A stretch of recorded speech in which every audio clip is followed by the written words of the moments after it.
Hey gang, are you a fan of podcasts and Law & Order SVU? Well, I have the show for you. The seminal SVU podcast, Munch by Benson, is the twisted love child of co-hosts Adam Schwitters and Josh Dugan, celebrating the splendid and often wildly inappropriate lunacy found only on Law & Order SVU. Each week, Adam and Josh walk you through a random episode of SVU, all while sharing their smart and hilarious insight. Find Munch My Benson wherever it is you stream your podcast, or go to munchmybenson.com for more info. That's Munch My Benson. Hey gang, are you new to this podcast? Have you subscribed on Spotify, Stitcher, or Apple Podcasts and realized that you can only access the 20 most recent shows on these platforms? Do you, my friend, want to binge on How Did I Get Here? Well, check out our archives that are available on the Podbean app. If you follow us on the Podbean app, we have every single show ever released on that platform. You'll also get all of your favorite shows like Fresh Air, WTF with Mark Maron, ID10T, the Michelle Obama podcast. All podcasts available there, and you can also access over 1,000 How Did I Get Here episodes. So, download the Podbean app from your app store and start listening today. Let's get down. And you may ask yourself, well, how did I get here?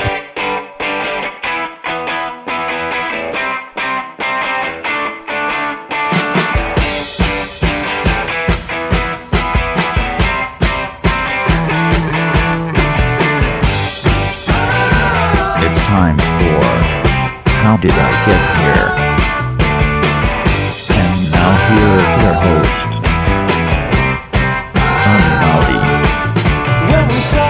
All right, hello, I'm Johnny. I'm your host. Welcome to the show. I hope you guys are all having a great week.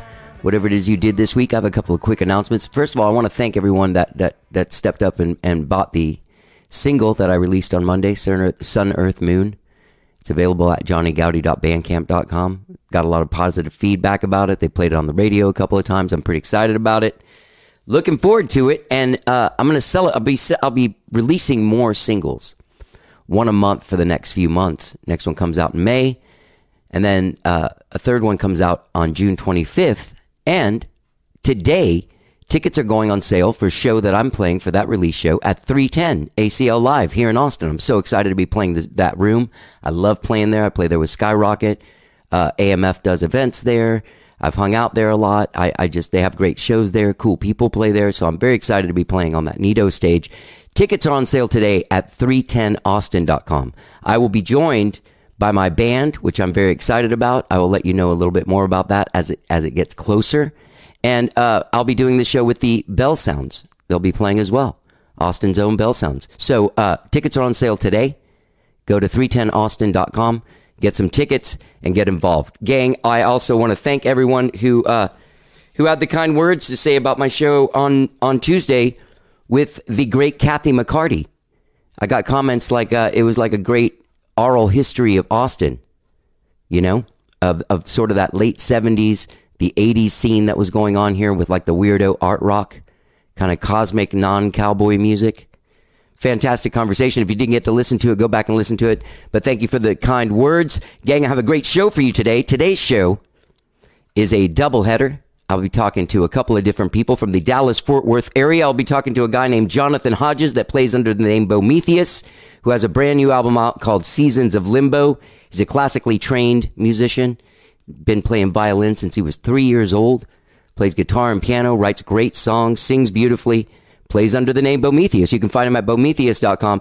But before we talk to the artist that calls himself Bomethius, let's talk to Caroline Baker, Dallas-Fort Worth alt-pop artist, who plays under the name JMES, J-M-E-S. She's got a brand new single out called Porcelain. She's got 3 singles out, and she's a fantastic songwriter. We have a really, really good conversation. A very, very cool person, Caroline Baker from Dallas. She plays under the name JMES. So before we talk to Bomethius, let's talk to this fabulous artist, Caroline Baker, also known as JMES. Let's get down.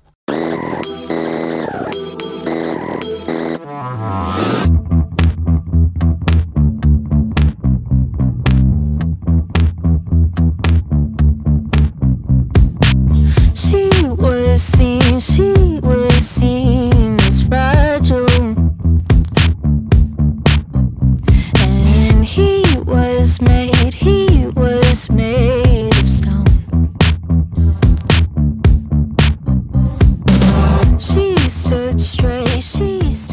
What part of Dallas are you in? I'm in Flower Mound, so I guess it's not like Dallas, but it's close to the city. It's over by DFW Airport. Okay, yeah.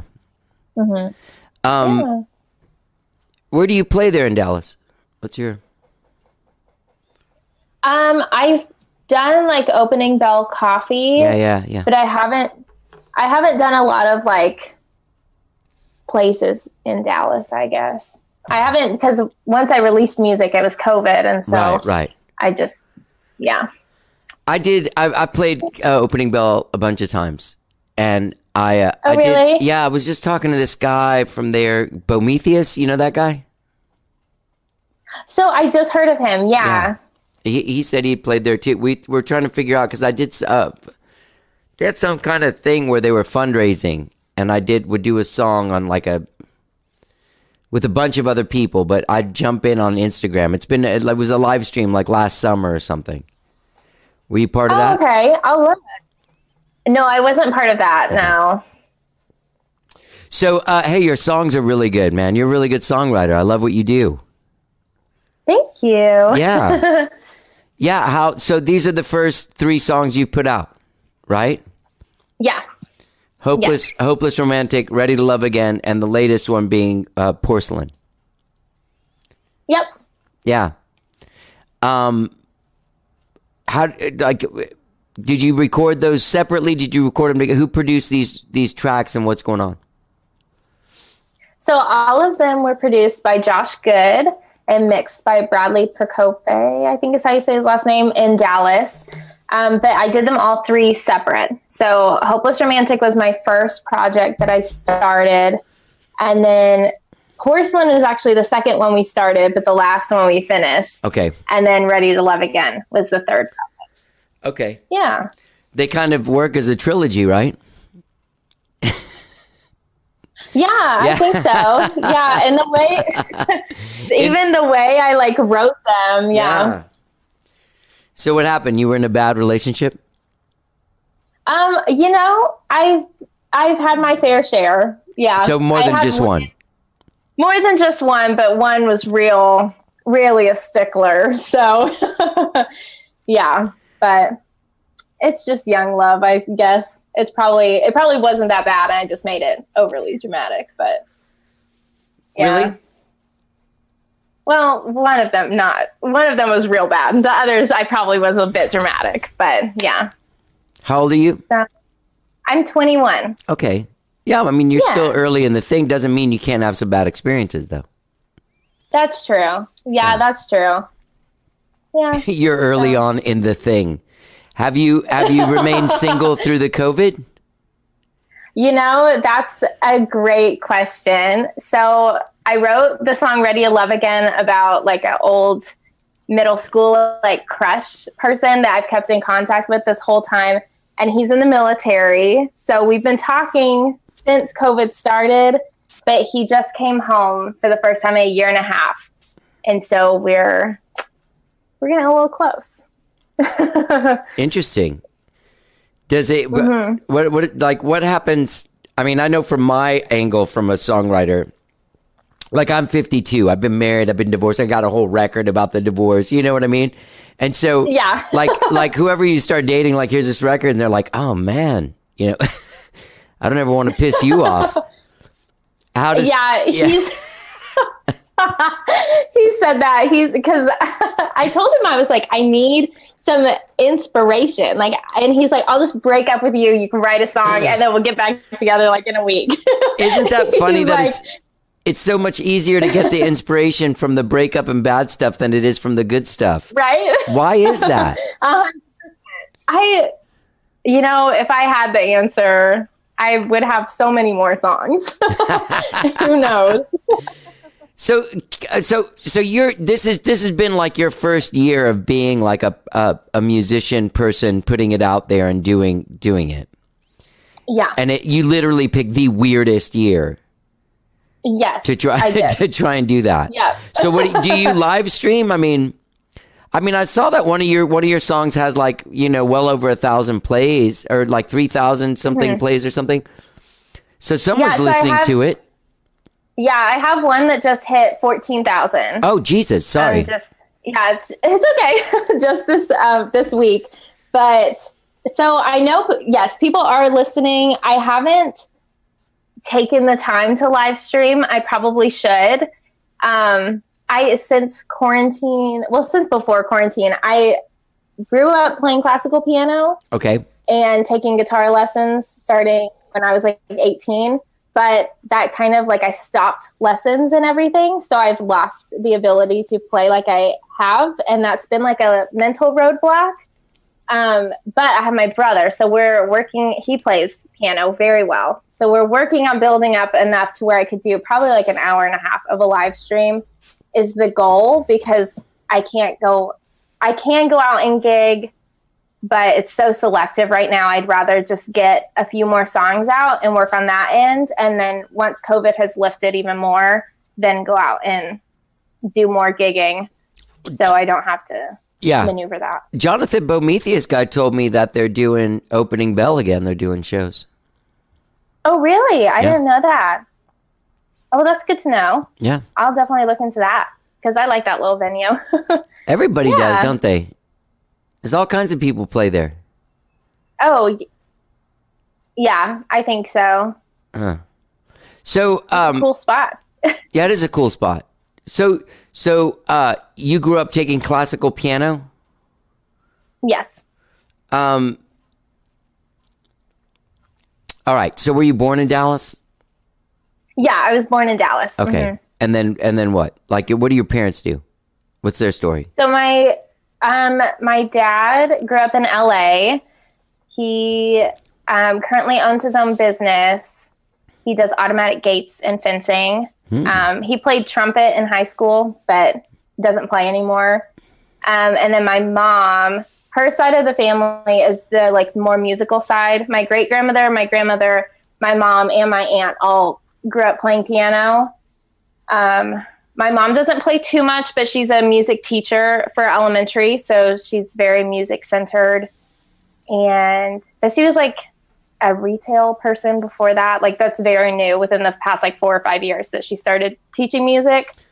But yeah, so she teaches music, and my dad owns his own business. So how early on did you ask for lessons on the piano, or does that like put on you? That was put on me. That was very important to my mom that I take the piano lessons, because she had taken piano lessons when she was younger, and then her mom had taken piano lessons. So I did not enjoy it at all. I had a huge love-hate relationship with piano because I loved it, but I could not stand classical piano. So yeah, it's been a road, but I think I stopped taking lessons officially in, I think, 2018. And that's when you picked up the guitar. So you switched one for one that you wanted. Yes. Yeah. So I started taking guitar end of 2017, and it just fit, like, it was just a whole different sound. And I found so much more inspiration from it because it was something I hadn't been able to do, and I hadn't really heard a whole lot. And so, yeah, I essentially switched the two. But guitar, I find more fun because I know less about it. So I'm able to like experiment differently than I could with piano, because I just got in this rut of like, well, this is how it goes. Yeah. Yeah. You know, I'm a songwriter as well. And I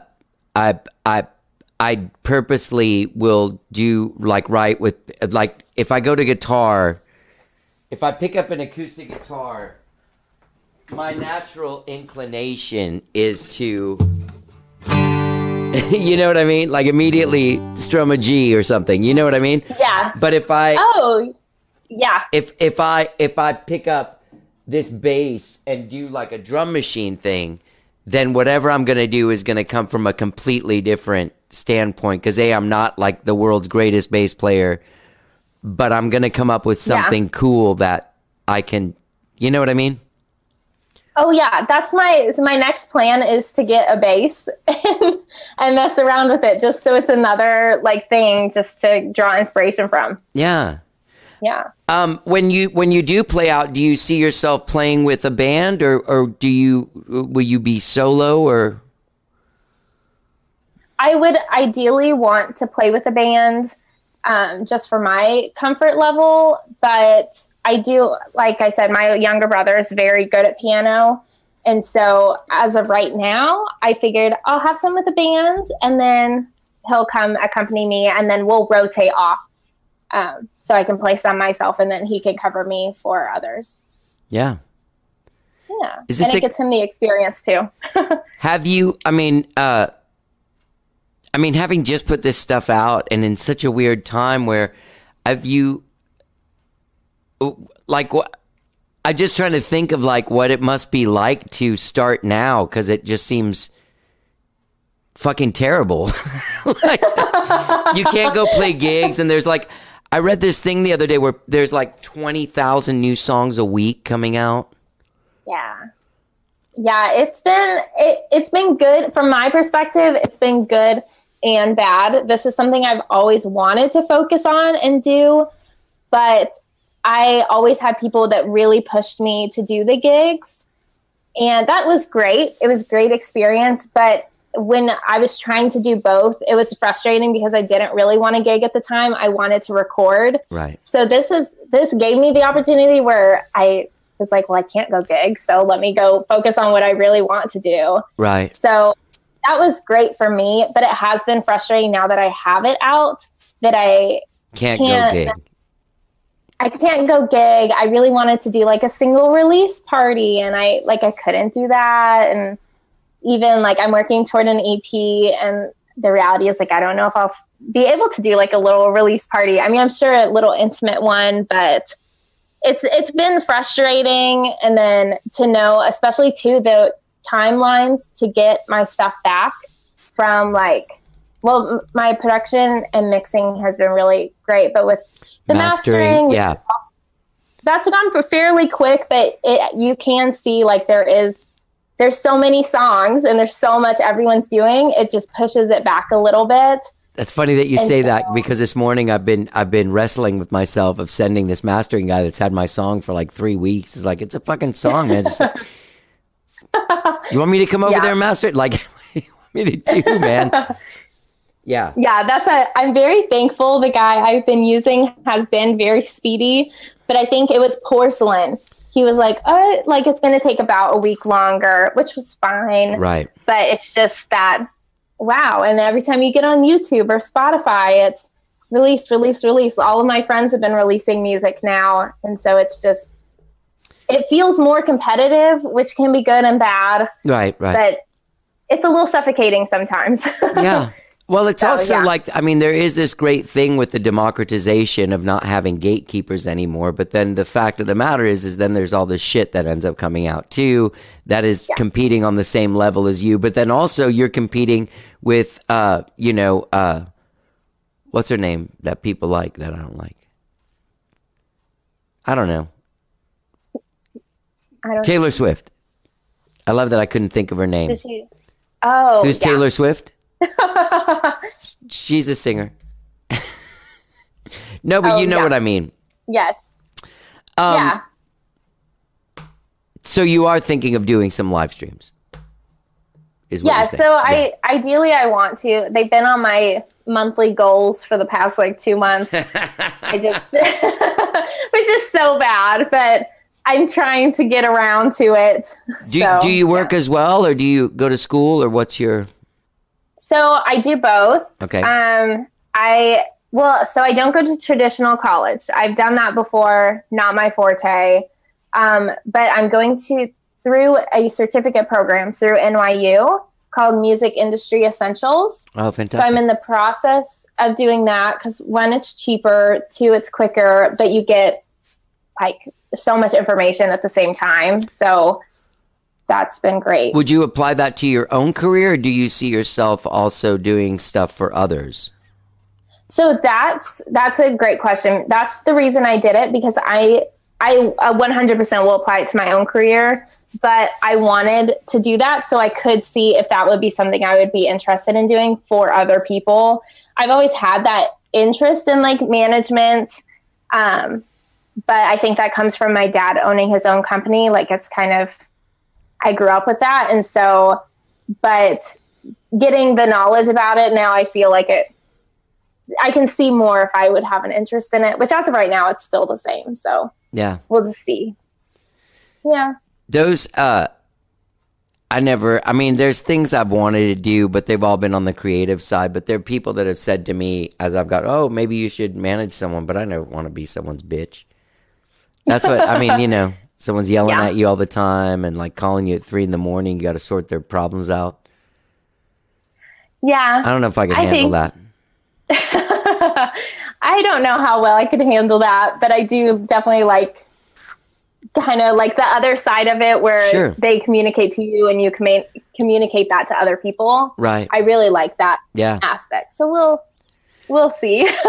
So I know you've released like 3 over the last like year. You've released 3 singles, and so what's this next step like creatively? Are you going to release some more in the next couple of months, or are you going to have like a pace where every few months you're putting something out and eventually put out an EP or a record?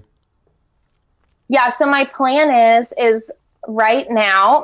I'm working toward an EP. So ideally, I want to get 3 more songs out. Right now, my timeline is to do a single and then release an EP. So it'll be the 4 singles, and then 2 like bonus songs essentially, and get that done by the end of the year. But I have a remix that will be coming out before that.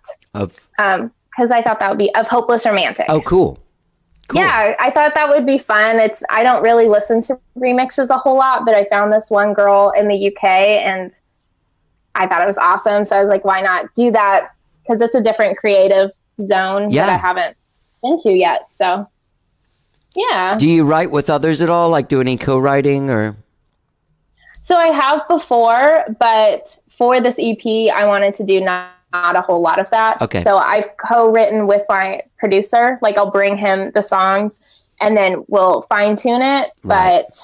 But aside from that, I just want to kind of keep it simple right now. And lots of my friends that do music aren't like in Texas or in the US necessarily. And so, you can like Zoom it. I just prefer to be with someone. Right.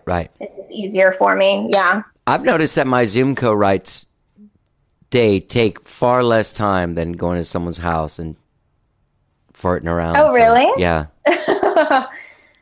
Yeah, in fact, I have a guy, I record with him and I write with him, and now he's like, I'll be like, hey, you want me to come over tomorrow when we write? And he's like, no, that'll be like 5 hours. We can get it done in an hour and a half on Zoom. So, yeah.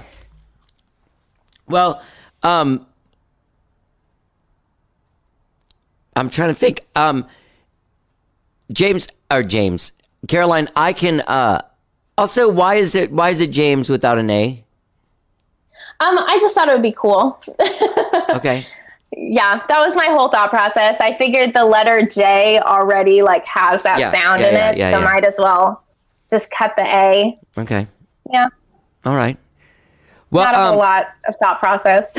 Yeah. Well, people can find your stuff on Spotify and wherever you stream and download your music.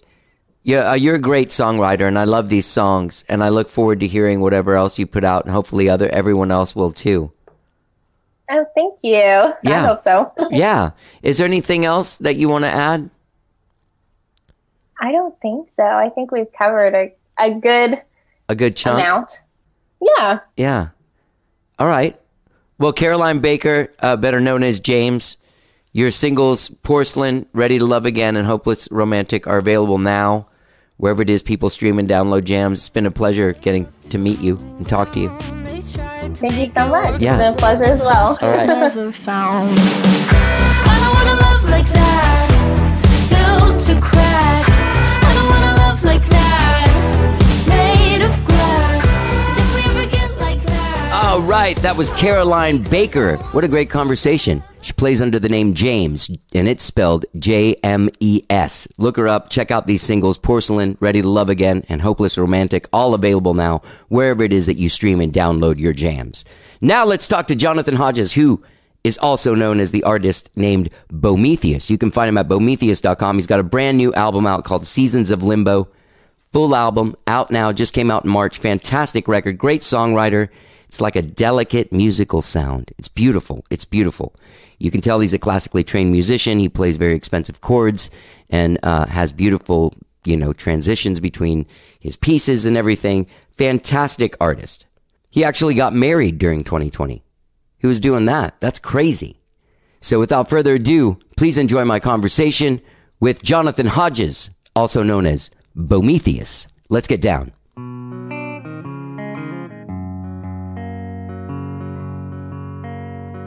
When the traffic all turned red and someone was most certainly dead, we all stopped just to catch a glimpse of the one who startled our trance.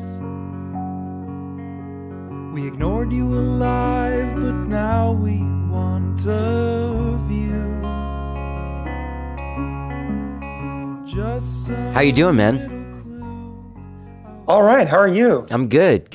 I'm good. I really, man, I just love your music so much. This album is gorgeous. Oh, thank you. Yeah, man. You're immensely talented. No, thanks. Yeah. I mean, like not just a great songwriter, but also like this amazing instrumentalist. And it seems like, so it's almost like, there's a song where you're in the video. Shit, I should have written it down, but, it might be Goodbye COVID-19 that starts off with the guitar thing. Yeah. It almost is like on a Hendrix level, but like mellow. Oh, you know what I thanks. mean? Yeah, I have some 13 chords in there. Yeah. Yeah, it does. It gets expensive. Yeah, exactly. So, how old are you? I know it's a weird... 24. Oh, you're 24. Okay. Yeah. You wrote something on your Instagram that you were 17, and I was like, and then you got married, and I was 17. like, yeah, didn't you say, like, somebody carded you at a restaurant or something? You said it on Instagram. Oh, no. This was a complete joke. I just wanted to give the waitress a heart attack because we went to this super expensive, Fleming Steakhouse. We don't have the money for this kind of thing.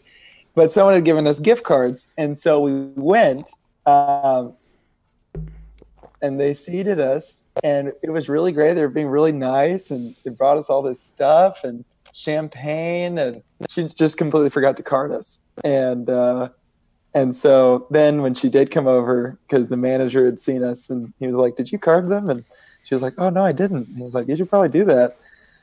So she came over and she was like, "Can I see your ID?" And I was like, "Okay, full disclosure, I'm 17. I can't even drive. Oh my don't have God. any money to my name. I found this gift card in the parking lot. But I won't tell anybody if you don't tell anybody." And she like froze, and she was super upset and like didn't know what to do. And I was like, "I'm totally kidding you." And she laughed, but she read it very, very carefully. I was worried. I thought it was fun. I don't know why I didn't get the joke. Maybe it was too early in the morning when I was reading it. May Anyway, have been, yeah. so you made this record under quarantine, Yes, yeah. and it says that you brought in collaborators for this, and that's kind of the Yeah, first so time. I mean, studio musician. Okay, like the drummer. Drummer, yeah, and some guitar players, bass players, some backup vocal here and there. So in the past on my records, I've kind of done everything myself, with few exceptions. I more and more I've included other people and tried to kind of include other sounds and other instruments. But this is the one where I've done the most with other people. Do you write like all your string arrangements and everything yourself? Yeah. And you play violin? And I perform. I play them myself. Yeah. Okay. Do you play cello or anything like that? No, so that's a friend from when I started college out in Seattle. He was a cellist that I knew of, and he's kind of taken off and done his own thing and been really successful. So I reached out to him and asked him if he wanted to play. But I don't really believe in writing down, like I don't ever write down the notes, you know. Okay. I much rather communicate the feeling. Right. And the musicians that do play with me, I don't really tell them what to do. You know, if they're not serving the song, I don't want to work with them. Right. I had a string section play on a record of mine a few years ago on a few songs, but I had to hire a guy to write the arrangement because they're all people that play with the symphony here in Austin, and and they can't. Yeah, for some reason these are like the best musicians I know, but they can't jam. But No, also there. So you don't write out a chart like that and have like a whole arrangement in your mind or something. No. Okay. I write out charts in terms of the chords and stuff like that, but I don't spend the time to meticulously pick notes and send them to people. If I have like an idea for the line, I'll sing it at them. But for the most part, I don't want to work with someone unless they can demonstrate that they're a musician and not merely an instrumentalist. Oh, right. Because there is a difference. Yeah. So like a lot of orchestral players are great instrumentalists, but they're not really particularly good musicians. Right. They need they need to follow a thing. They can't follow the force. Use the force. Yeah, they can't use the force. Yeah. So, how much of this did you write under quarantine or during the pandemic? The whole thing, or? No, I'd actually written most of it prior to. Okay. So I try to work on multiple albums at the same time. Okay. At least typically about 2 at a time. And so when I was working on my 4th record, and I guess I was in the midst of recording that, I was writing these songs. Okay. So by the time quarantine happened, I just had all the songs finished. I just hadn't had time to record them yet. So quarantine gave me all the time I needed. That'll do it. Hang on just a second. I just realized something's not plugged in and charging, so I want to make sure that it is. Okay. Yeah, no worries. Okay. Sorry. Oh. So, what's your writing process? Like, are you a daily writer? I try to put in work on stuff every day. But I don't think I write entire songs every day. Right. You know, I think if you're not engaged in the work daily, then those moments of inspiration that come along, you can't really make as good of use of them, you know?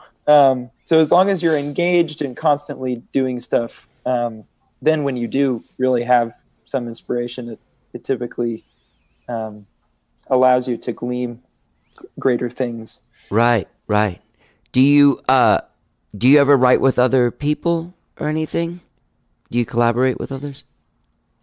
I would like to, and I try to here and there. I mean, my 4th record, I wrote the entire thing with my Uncle Dave.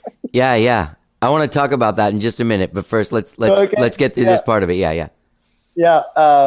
So, I mean, I have done it, and it can be very rewarding and pretty fun. But presently, not really. What I do though is I keep a pretty tightly knit group of critics, friends that I know will be brutally honest about things. So I don't necessarily write things with them, but everything I write I send to them, and I kind of get the sense of what whether or not this is good. Right. Yeah, those friends are. It's almost like a producer collective or something. You know what I mean? Oh, you just froze. Are you there? Yeah. Okay. You are intermittently freezing on my end, but I don't know why that would be. I don't either. Now everything's fine. I hate Zoom, man. I hate it too. Yeah, normally people come to my house and we hang out, you know what I mean, for a minute beforehand. Yeah, that sounds a lot better. I'll make you a coffee, you know what I mean? Yeah. So you're in Dallas? Yeah. What, like, where were you playing up there before this whole thing shut down? I wasn't honestly playing very, very much. I had just started playing shows with So Far Sounds, which was a really big deal because it's hard to get in with them. And so I'd finally gotten a show, and then we had a bunch of others booked, and then the pandemic started. But prior to that, I went to school for violin performance, so I didn't really have time to play anywhere. So while I was in college, I just recorded and put stuff out. But when I had graduated, I was busy trying to make money as a teacher, teaching music and stuff. So I would play at this little coffee shop called Opening Bell Coffee. Oh, yeah. I played there. You know about them? Yeah. So I play there pretty frequently. And I would play here and there around. I do a lot of I used to do a lot of improv piano gigs for like corporate events and hotels and stuff like that. And private dinner parties. So I played lots of different kinds of things all over the city. But Opening Bell has been kind of the spot I frequent the most. Where you showcase your tunes. Yeah. Right. And how do you, I saw some pictures where it's you and like another person. How do you normally perform as Bomethius? Normally alone.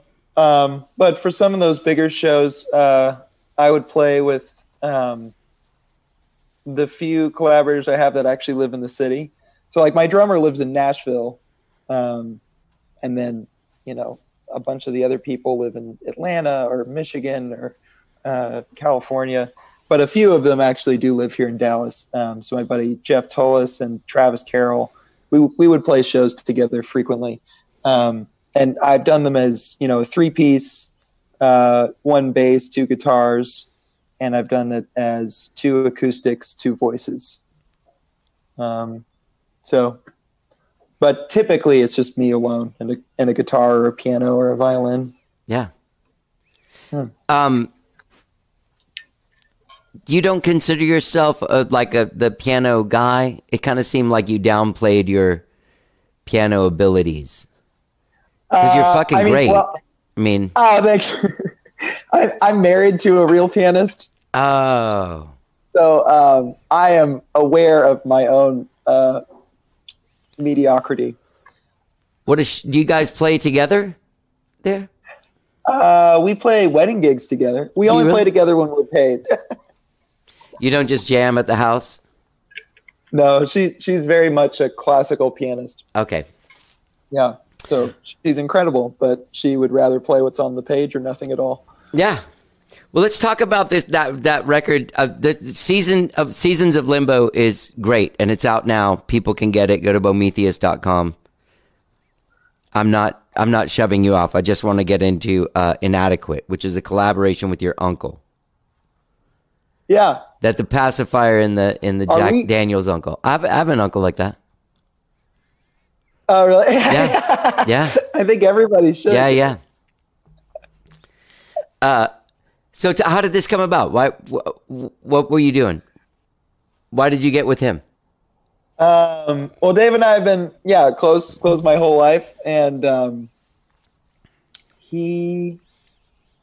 I think I wrote a really short, kind of horrible album when I first transferred to SMU here in Dallas, and I sent it to him, and he called me and he was like, what is this? Like, what are you doing? And I was like, well, I'm trying to write songs now. And he was like, I thought you were a violinist. And I was like, no, I want to be a lot more than that.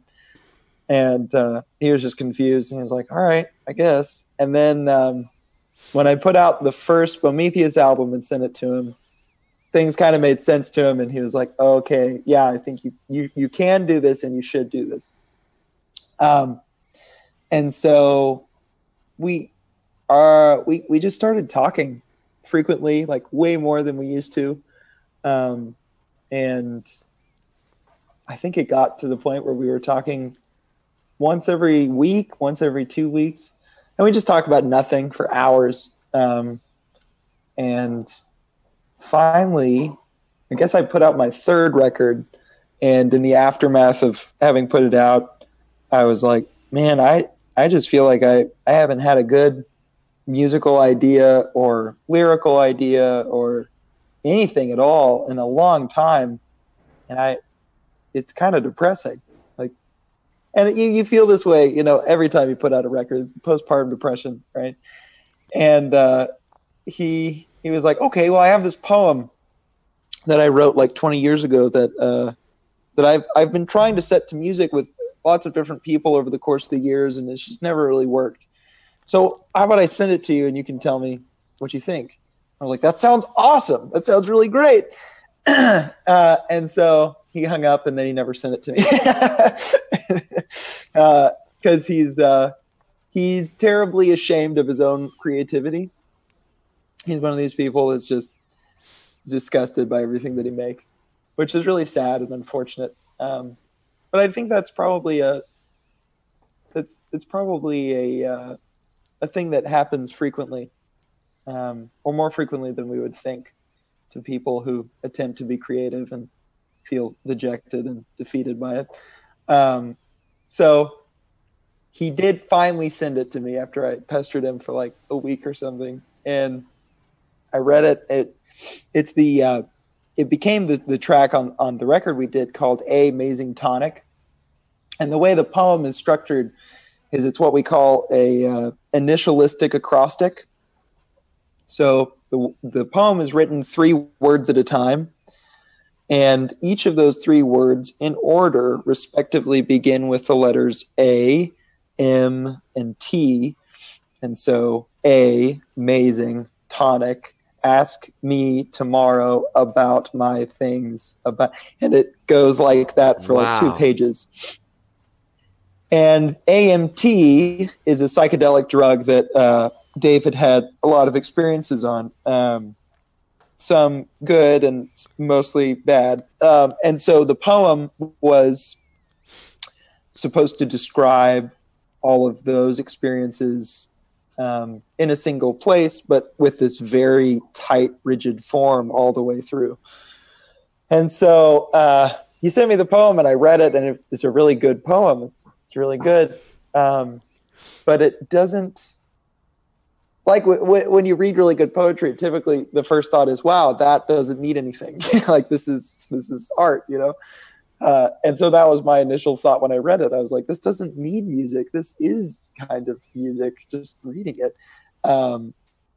And so I spent a few days just reading it and having other people read it and reading it out loud and really kind of trying to meditate in the feeling that it created. And then it struck me that the title was A Amazing Tonic. And I was like, oh, well, that's what we'll do. We'll just have tonic change all the time. And so if you go in and really study how the chord progression works, it's this very gnarled, grotesque, amazing tonic.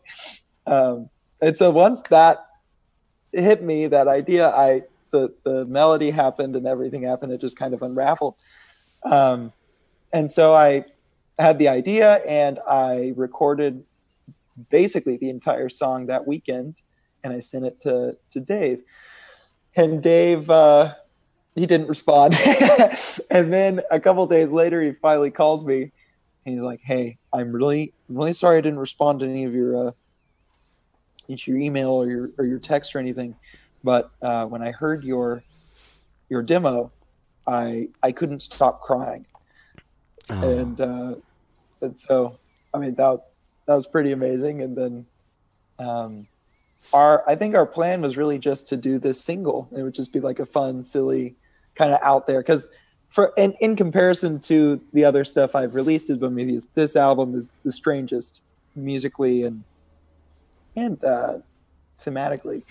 So we figured it'd just be a single. And then one night, my roommate Travis, he had heard it and he was like, "This is really good." And he was like, "So what's the plan?" And I was like, well, I have this photograph I recently found of Dave and I together when I was really little, and we'll have that for the artwork, and we'll just put out this crazy single. It'll just be something fun until I finish the next record. And he was like, no, I think you guys should do an entire album together. I was like, that is a great idea. And so I called Dave right on the spot, and he answers, and he's like, what's going on?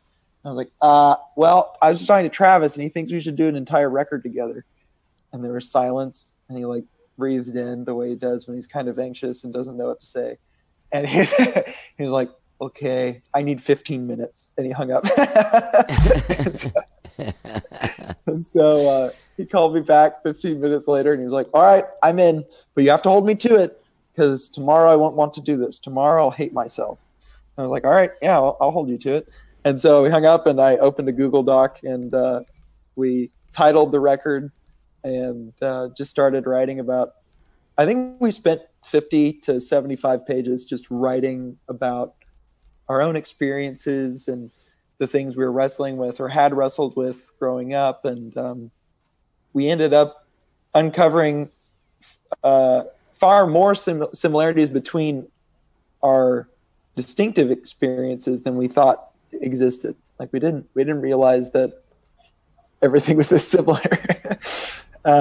So we ended up having a lot of fodder. I mean, there were songs that we wrote that never made it onto the record, but I think we're pretty happy with how it turned out. I imagine, and I'm glad to have done it. Yeah, I imagine it must have been a pretty cathartic process, whether or not you would have put it out. You know what I mean? Like actually sitting down with a family member and kind of like going through digging through the shit. You know what I mean? Yeah, exactly. Right. Yeah, I imagine that must have been pretty tough. So you started playing violin when you were 3? Was that something you wanted to do, or was that pushed upon you? So it was pushed upon me, but my mom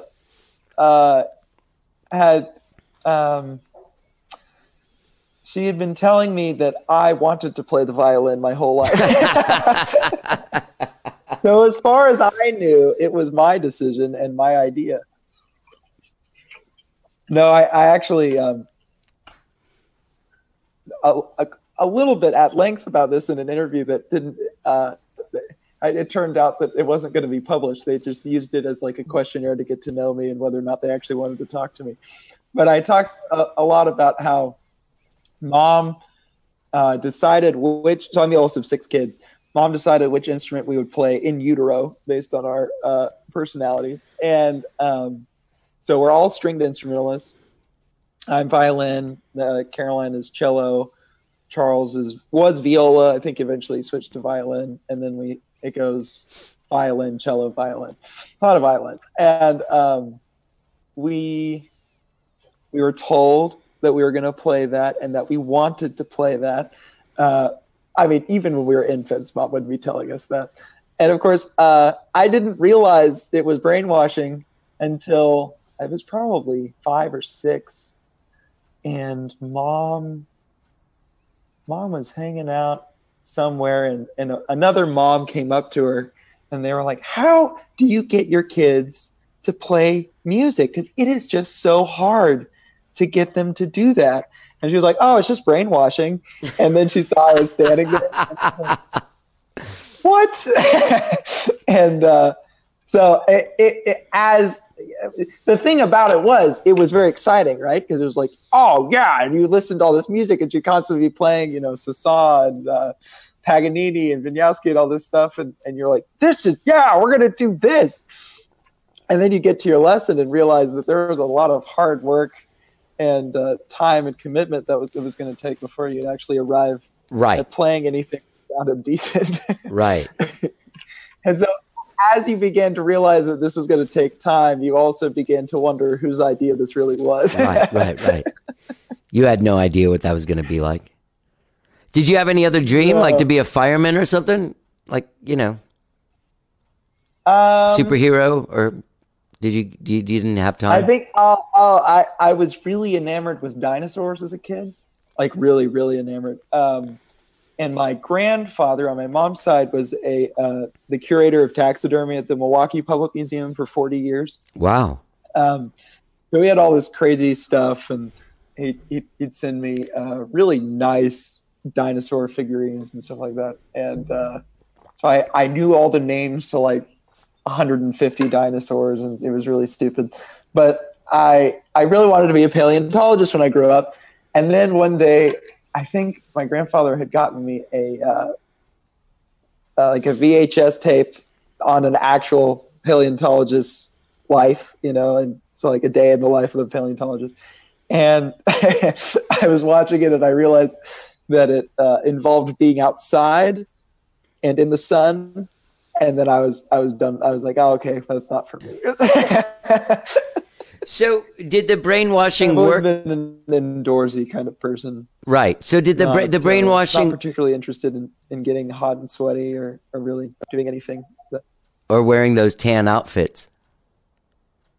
Wait, can you say that again? Or wearing those tan outfits that they always have to wear. Right, Yeah. Yeah, it's nothing like Indiana Jones. Like, you know how many kids like thought that was going to be the thing, and then they started like looking into it and like, oh, an archaeologist is a guy with like a toothbrush brushing a rock until like a face appears. Like, no, thanks, man. So did the brainwashing work? Then you like went into like elementary school and junior high. Like, were you into it? Yeah. So mom's rule was, because once we kind of like started to realize how much hard work this was, and we didn't really like that, mom would be like, well, you're playing until you're 18, and then you can do what you want. And then she would laugh maniacally, and we'd all be like, oh man. Yeah. I mean, remind us that we lived under. Sorry, but what was her obsession with having this string section of children? I think as a kid, she had really wanted to play. Okay. And her childhood was kind of uprooted and chaotic and sad. And so she never did really get to play. And by the time she was able to procure lessons for herself, it was kind of too late. So she wanted us to have that in our lives. I think for two reasons. One, because she wanted us to be well-rounded in our appreciation for life. And two, so that we could put ourselves through college. Right. I mean, that's good. So, yeah. So, but go ahead. Yeah. So, I mean, she was very obsessed with it, and it was absolutely a hill that she was going to die on. And so we just kind of became aware of that and made the best of it. I did not enjoy the violin. I would say most of my childhood, I really hated it. I'm trying to think. I started performing, I auditioned to be in the Metropolitan Youth Symphony of Atlanta when I was 9 or 10. And I got into their string orchestra, which was, mostly young kids, but it was actually a really good program. Like very, very, very good. And so that was kind of exciting. And I think me being in that kind of convinced my dad that this was probably a good thing. Cause I think the whole time he'd been like, this is just expensive and sounds really bad. There are a few instruments that sound as bad as the violin when it's played. Oh, poorly. yeah. And then you have like, 5 other kids playing, and it's truly a religious experience. And so I think orchestra was exciting, but I would say the moment that really there are 2 moments that kind of convinced me that violin and by extension music was really for me. The last 2 or 3 years that we were in Atlanta before we moved to Texas, we attended an all-black church where we were the only white people. And a few Sundays in, they found out that I played the violin. And so they were like, well, you have to come play. And I was like, I don't know about that. And my mom was like, no, you are playing. And so I got up there and there was no sheet music. There was nothing. And, I mean, besides being basically translucent in skin tone, I also was homeschooled and about as white as they come. So well, hello, do you guys have sheet music or key signatures or something for me at this time? And they're like, no, we don't have none of that. You're gonna have to get in line, and we're gonna play in G flat major minor. And it was thoroughly confusing and exciting, and it sounded really bad. And it was kind of incredible because the congregation and these people know music. Like I don't think I've ever been anywhere where everybody knew music so incredibly. And but they were so patient with me and so encouraging, even though it sounded really bad and I had no idea what I was doing. But about, I think, 4 or 5 Sundays in, and I mean, that's a long time, I got it. And it made sense, and I could do it. And everybody was, I mean, I remember Reverend Mosteller was stomping his feet on the front row, and he was so excited. And everybody, I mean, I think it was as much joy that I had figured it out as it was relief that I didn't have to listen to me butcher it anymore. A little of both. Yeah, that's probably more relief, to be honest. So at that point, you actually had like some kind of like spiritual connection with your instrument, which you didn't have before. It was more clinical. Yeah, right. That's fucking amazing, man. Before it was just play these notes in this rhythm. Yeah, it was really amazing. There was all of a sudden there was a door of that was kind of the. Oh no, go ahead. Yeah, a door of freedom. Absolutely. Yeah. Is that what you were going to say? Yeah. Yeah, no, absolutely. There's a door of freedom. So that was the first kind of event that was like, okay, wait, there is something to this. And then when we moved to Texas shortly after that, my dad got cancer, and he recovered. And everything is fine now, but at the time it was really bad. And so I started just playing music all the time. I think I would practice violin for like 7 to 8 hours straight, and Jesus. I started teaching myself guitar, and then I started teaching myself piano, and I started like composing string quartets, like one a week, and I just threw myself into it completely because it was like the only thing I had.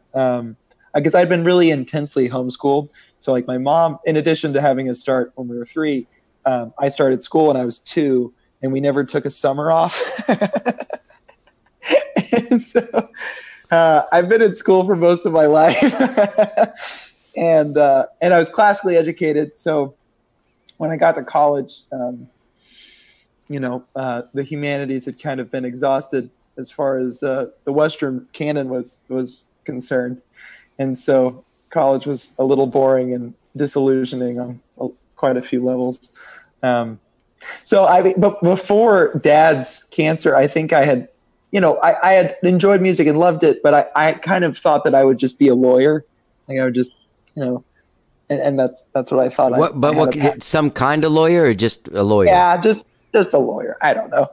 I hadn't really thought about it with any specificity. It was just kind of like, I guess I'll just do that because I understand words and I like writing, and that's probably that's the plan, But yeah, going through that experience, I was like, no, I don't think I can do anything but music.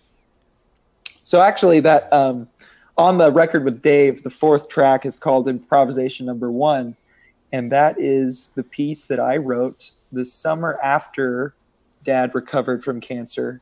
And I recorded it that same summer. So that recording on the record is literally from like 2014. And it's the first time it was recorded and the only time.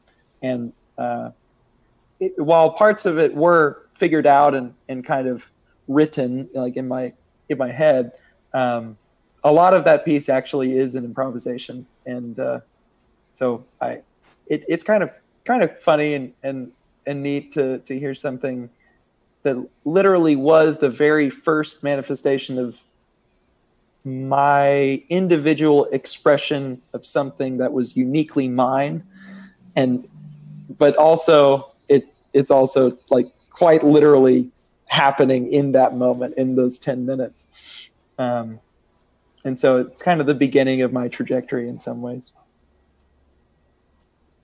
But it was also something that Dave and I worked on, I think the day before I recorded it. Because we went out to Atlanta to see my grandparents. It was like our familial pilgrimage because Dad survived.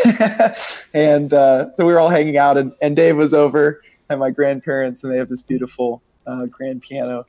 And so I was showing him the piece. And we worked on it quite a bit together, and I played him all the different ideas, and we kind of worked out a roadmap for how they would fit together, which was the reason that it ended up being on the album, because it was the first, thing that we had kind of written together. Right. That's amazing, man. So your mom's fine? My mom's fine? Yeah. Is she fine now? She's doing good?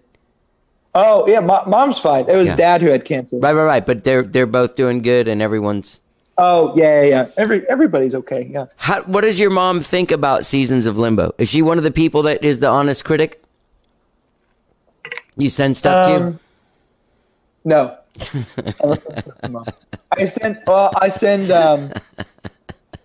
if I have like a written interview or something, I'll send stuff like that to her for proofreading, but typically I don't really send my music to her. It's I don't know what Mom thinks about my stuff. I'm kind of going through and have been going through the process of kind of upheaval and exploration and I think reconstructing my identity and my worldview and things like this that for the most part fly in the face of everything that I was brought up to believe. So I think there's probably some tension there, which I don't want there to be, but I think it's just there. I mean, we still, talk, if not every day, at least once a week and stuff like that. But I'm not sure to what degree she really wants to engage with what I'm writing. I understand Which, that. I mean, yeah, that's how it goes, and yeah. Was it a religious situation that you grew up in, or no? Yeah, Yeah, definitely. Yeah, it was. Yeah. So we were like very Reformed Presbyterian, Calvinists. What is Presbyterian? I get confused. What is the Presbyterian thing? What is it? You get confused. Presbyterian is like sorry,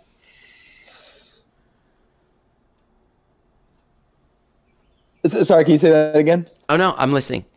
I was just listening. I think it keeps freezing. I don't know if it's me or you. This Zoom thing. Yeah, I don't know what's going on.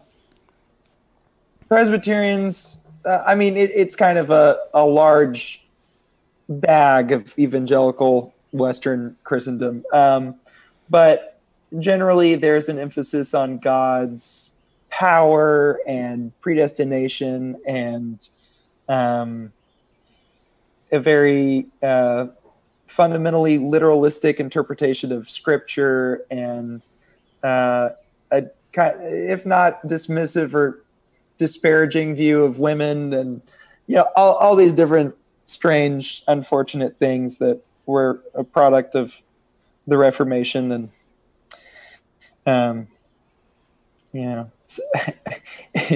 religiously severe dogmatic traditions of thought. yeah. And so I guess it's a very destructive. I think it's destructive, and sure. While I don't blame any particular person, I don't think there was any particular single malicious person trying to ruin my life. The ideas put forth by this branch and sect of, or really just evangelicalism in general, I find to be exceptionally torturous. And if you really spend time thinking about them, they are either inconsistent, irrational, or I just kind of tyrannical and violent. Like I don't see any point or purpose in them beyond that they necessitate themselves, and so they create this cycle of sadness, and they kind of hold their adherents in a bond that isn't so unlike Stockholm syndrome. Yeah. Well, then it ends up also. I'm sorry. Then if you're like also homeschooled and you're not exposed to a lot of things, then you wake up one day, going to college, and you're like, wait a minute. Yeah. Yes, exactly. Yeah. And, so it is, and in some ways it's complicated, and in some ways it's not complicated at all, So I think that there is probably the fact that I'm honest about those things in my writing, especially, and in the music. Yeah. I could see her not really wanting to necessarily engage with it. And I appreciate you being open enough to talk to a stranger over Zoom about this stuff. But I believe that someone that might have not heard your music yet, that's hearing this, will connect and want to hear it, because it is very prevalent in your music. There's a lot of you're exercising a lot of stuff. Yeah. So what do you do now? Are you gonna play? I mean, your record just came out a couple of days ago. Are you gonna play somewhere? Are you gonna I would like to when stuff opens up, you know. I mean, I'm working with a PR firm this time round. I've never done that in the past. So I'm. Amber's a good person. I've known Amber for a long time. She's wonderful. She's a good person. Yeah. She's been really good to me. Yeah. She seems to be good to everybody. Yeah. So I'm hopeful that she can help me get some venues or something at some point. Yeah. But right now there aren't any like big plans. Is there any I did a couple of like live stream things for opening Belle. I did too. Yeah. Wait, at the beginning of the pandemic? Yeah. Oh, you know what happened? No, I tried to, and I never could get, something was janky with the connection every time. They'd be like, all right, now Johnny Goudie. And I'd be like, hey. You know what I mean? Oh, no. I think so. Maybe I did one. So you did those too? Yeah. I wonder if we did the same one. Maybe so. Probably so, because there was like 180 people doing it. But the thing is that they'd be like, oh, you tune in like 5 minutes before, and then you'd be like, hey, I'm tuning in. And they're like, oh, no, wait, we're like running 6 people behind. Exactly, yeah. They're always way late. Do you do your own live streams? I have started to. So I'm also, I got hired to learn a Beethoven violin sonata with a really wonderful pianist here in Dallas I think he's going to school, the Manhattan School of Music, but because of the pandemic, he's still in Dallas. So recently I've been practicing the Beethoven, so I live stream that periodically. That's cool. But I'm planning to kind of go over to Twitch and try to start doing the whole live stream thing. Yeah. A little more aggressively. Because it can be a really good thing for people, I think. I think so, yeah. I mean, it depends on how you do it. I kind of, I'm in a band that does them periodically, and it's pretty sophisticated the way it's all done. Like, things are mic'd, and there's like 5 people singing in microphones, and it's picking up 7 people's instruments. And then it goes through Pro Tools. Wow. But it's still like one camera. You know what I mean? Goodness I mean, gracious. the sound goes through a different thing, but it's just still one camera. It's not like a 5 camera shoot or something. Right. And then I tried these ones with using a microphone and all this stuff to do it, and it kept on freezing, and then there were issues with the sound. And then I realized one day that my phone just sounded fine, and if I just sat far enough away from my phone, it's gonna be fine. And nothing was gonna get ruined. But yeah, it is. I mean, Jonathan, I'll be honest. I don't know if you get new fans from. I don't know if I get new fans from it, or if I'm just satiating a fan base that I've built. Because they're like, oh look, he's in his house and he's singing in his phone. Look at it. Oh yay, Johnny. You know what I mean? I don't know if someone that doesn't have a connection already with me wouldn't be like, the fuck is this guy doing? Like, go to the next thing. I actually have heard though from some people that who do the whole the Twitch thing, that they end up finding, like, people find them that never would have found them otherwise. It's true. So they have people tune in from like Poland or Argentina or something, and I mean these people never would have heard of me or heard of them, and but now they really like you and they want to listen to your stuff, and they become part of the community who, you know, tunes in on a regular basis when you have your scheduled, you know, streaming time. So I think there is some possibility for growth in doing it. I think though that you probably have to sound like, have your setup be sophisticated. To some degree, just so that it's, you know, pleasant and good. Oh yeah. Man, do you have plans then after, say, things start opening up to, will you tour, or? I would really like to. So I probably will pursue doing that. Right now, my wife is in the midst of applying, and now we're kind of at the stage where we're waiting for final offers and accepting or signing an offer for law school. So she's actually going to go be a lawyer. And so we don't know where we're moving. Wow. So we have a lot of change coming up. But once things are settled and we kind of have an idea of where we are and what's going on, then I think I will have the space and time to pursue touring. Yeah. Well, man, I have to tell you this. I really connected with Seasons of Limbo. Like, in one way, maybe it's because I like pop music in some way. In other ways, I'm a big sort of like quiet guy fan as well, like the Elliott Smith kind of singing and Nick Drake kind of vibes. Right. And maybe it's more like, this might be your most accessible. It even says it in the thing. It's your most accessible collection of tunes, right? Okay. Right. Yeah. But I felt that way listening to it. And I think you're a really great songwriter. And man, it seems like you're kind of at this place in your life where you're young enough to where that kind of move could be not sort of devastating to what you've been doing, but almost probably a whole new place for you to go. Yeah, unless it's like Iowa. Yeah, right. No. I think the two places we're down to are Chicago, Northwestern, and Vanderbilt and Nashville. Oh well, shit! Yeah, those are both great. I don't think either one of those would be bad. No.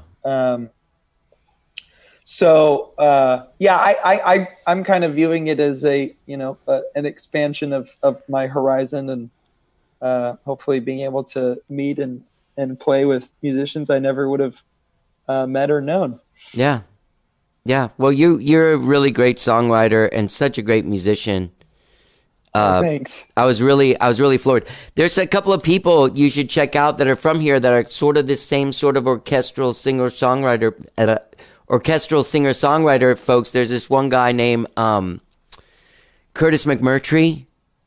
Okay. And he's do you know Brokeback Lonesome Dove, that cowboy story? This author, Larry McMurtry. Okay. Anyway, it's his grandson. His dad is James. They just are family songwriters. But this guy is like totally classically trained musician and applies it to his singer-songwriter thing.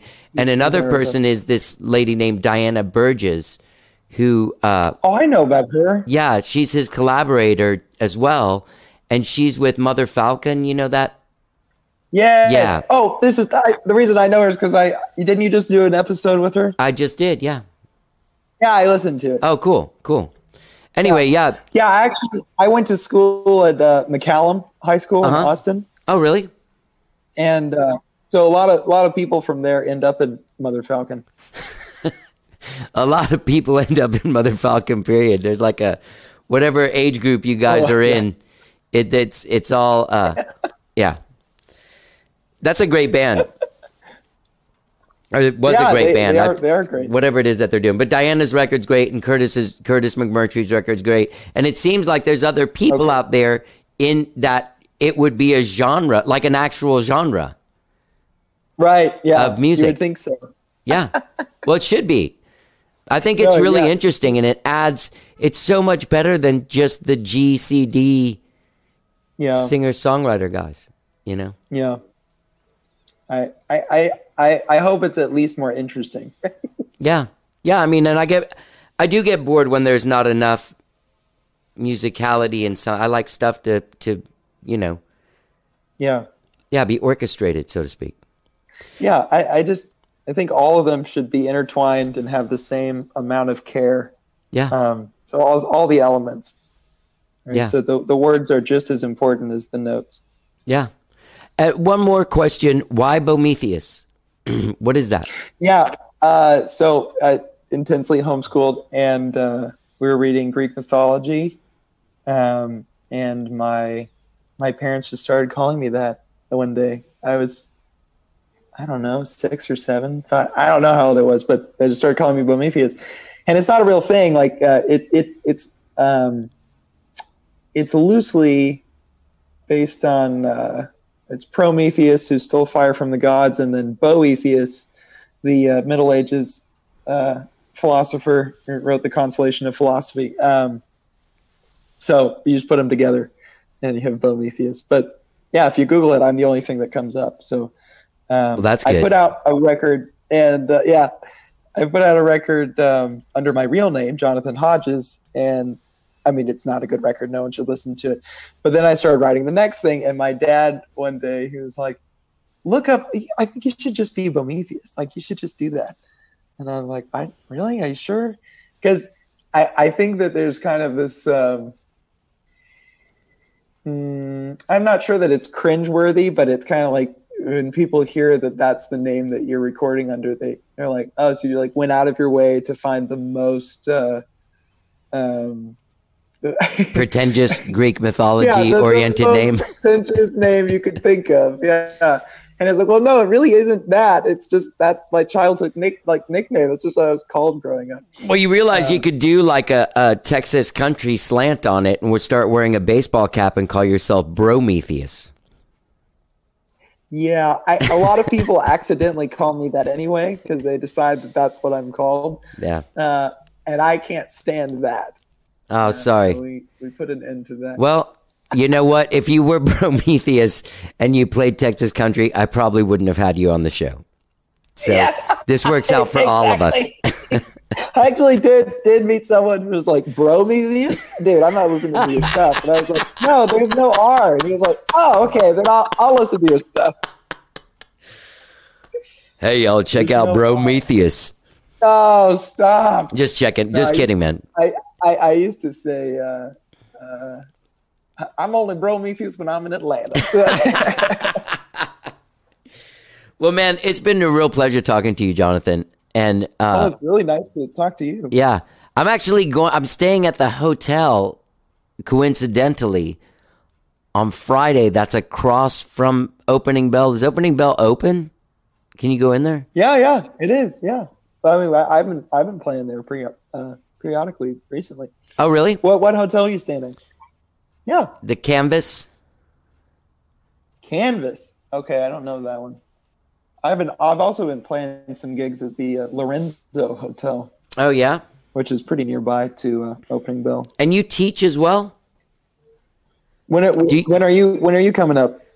Friday, but I'm just coming up to meet my girlfriend's family. Oh, nice. That's going to be there for the weekend. Fun. Yeah, that should be fun. Cool. Yeah. Just because I'm curious, what was your least favorite song on the album, and what was your favorite song? That's a good question. I wrote down some things here. Oh shit. Well, I don't know what my least favorite was. I can't remember that. But there was a song. What's the song after Tornadoes in Dallas? Because I meant to make a note about it. Do you know that? The All I'll Need. It's like the saxophone solo. Yes. Like really jazz. I really liked that. Yeah. Yeah. Oh, good. Yeah, I mean, I really like your music a lot. I didn't have like a feeling.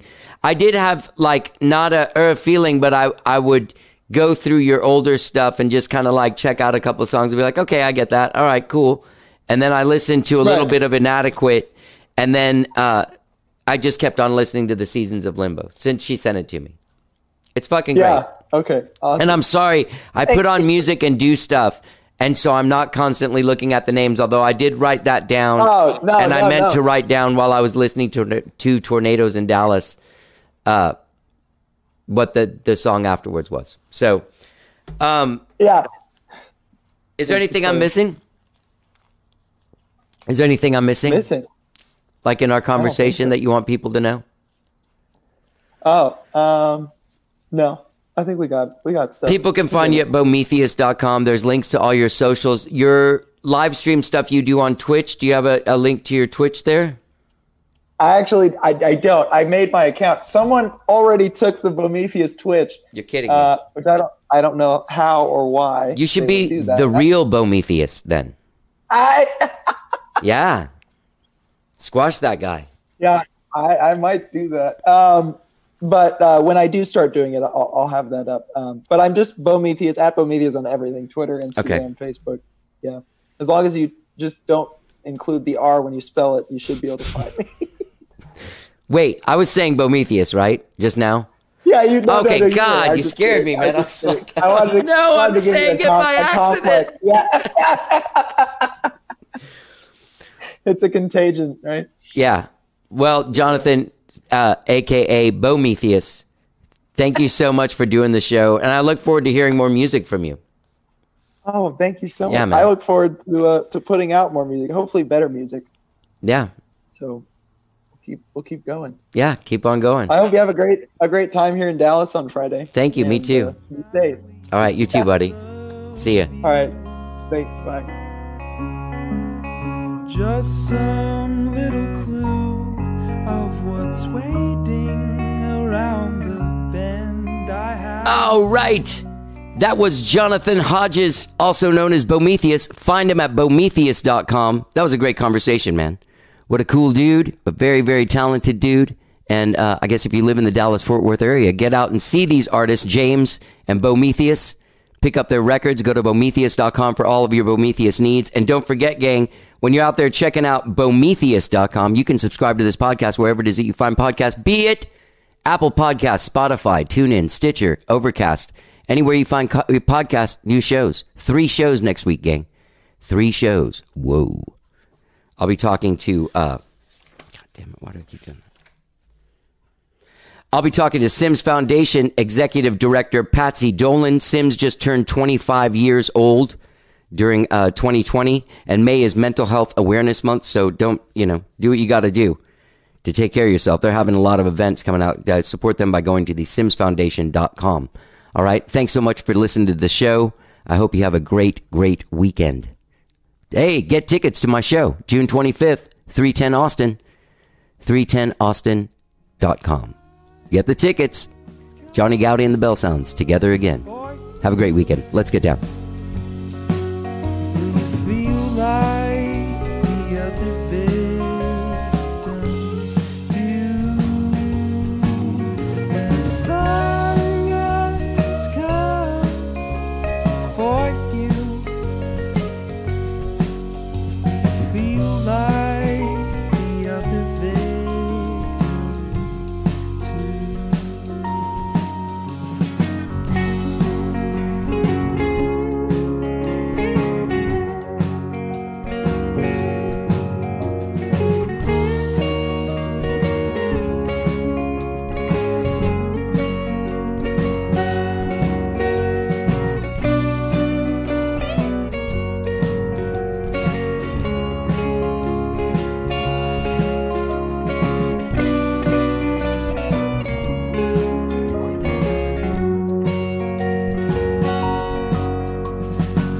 Everyone's hurting all the same, but those on the street are more plain. Suicides and smiles, but life